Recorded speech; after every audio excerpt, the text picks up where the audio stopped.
Hello, everybody. I'm at home today. I think I have a little bit of a scratchy throat, so I can't expose other people. And the weekend is starting. I feel pretty good, so we'll see how things are. Fallout, somebody, his name was Fallout or something like that, was asking a question about if before when I had tinnitus, which also led to me having anxiety, if that was why I had insomnia. Yes, it was. When I first got COVID, I had had two friends die. My mother was in the hospital and she didn't recognize who I was. I was already freaked out. Then I got COVID, and then I was in a room for 3 weeks by myself. And 5 of those days, I had zero sleep, just 5 consecutive days I had zero sleep. And then from there, I somehow developed this irrational fear that if I fell asleep, I might die. It's a crazy thought, but that's how I had this weird thought pattern. And I have since realized that when we get into situations of severe anxiety, such as from worrying about our health or tinnitus, we can get some really, weird thoughts going on in our head. And in my case, it was that I thought I might die if I fell asleep, which is the strangest thing because we need sleep, right, to live. Let's talk about this a little bit. When we get anxiety from tinnitus or otherwise, it's kind of an irrational thought, and it can be only a little bit irrational or very much irrational. Like, you might think, like right now, I've got a little bit of a scratchy throat. I could be like, oh my God, this is COVID. It could be a really bad case, and then I could worry. And before you know it, we can even get physical symptoms. If I start thinking about my throat is a little bit sore, and then I think about it, my throat might actually get worse. I really believe that it works that way. So you have to really be able to see this pattern and the way it happens.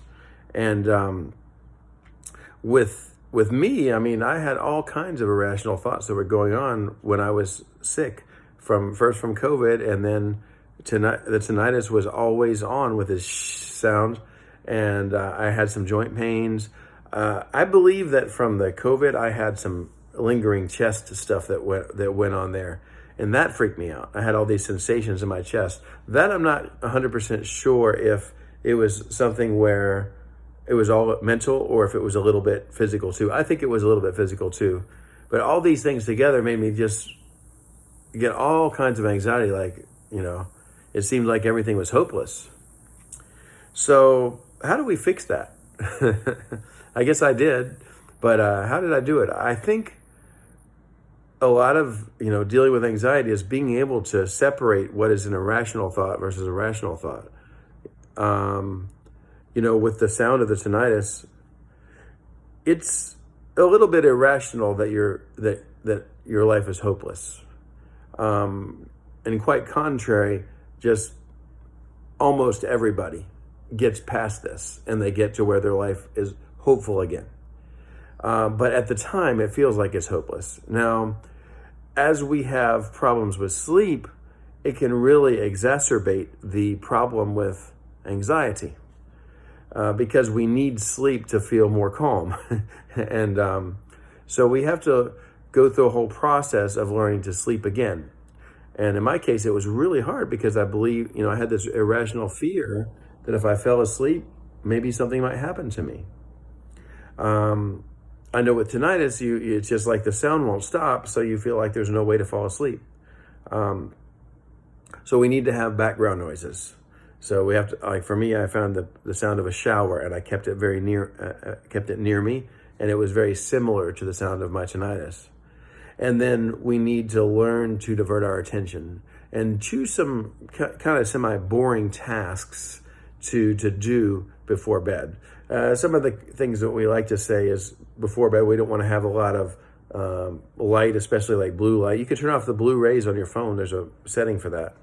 And just get the room darker. We want to make sure that you prepare your bed where you can see your bed as a comfortable place. If you need to get some new pillows or blankets or just make your bed nicely, you want to see your bed as a very comfortable place. And then try doing some things like reading. Reading can be really great. You have to keep thinking about each word as you read it, and if your attention keeps slipping back to the tinnitus, well, keep bringing it back to the reading, and that can do a lot to help you just calm your mind down a little bit and get closer to sleep. There are other things you can do too. I used to do drawing maybe about an hour and a half before I would go to sleep, and draw for 30 minutes to an hour, and then I'd go to reading, and that would help a lot.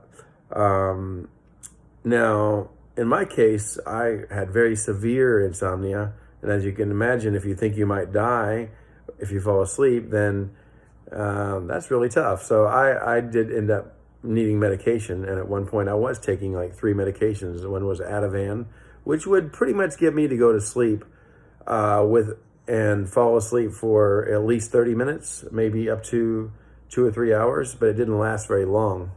But that was better than nothing.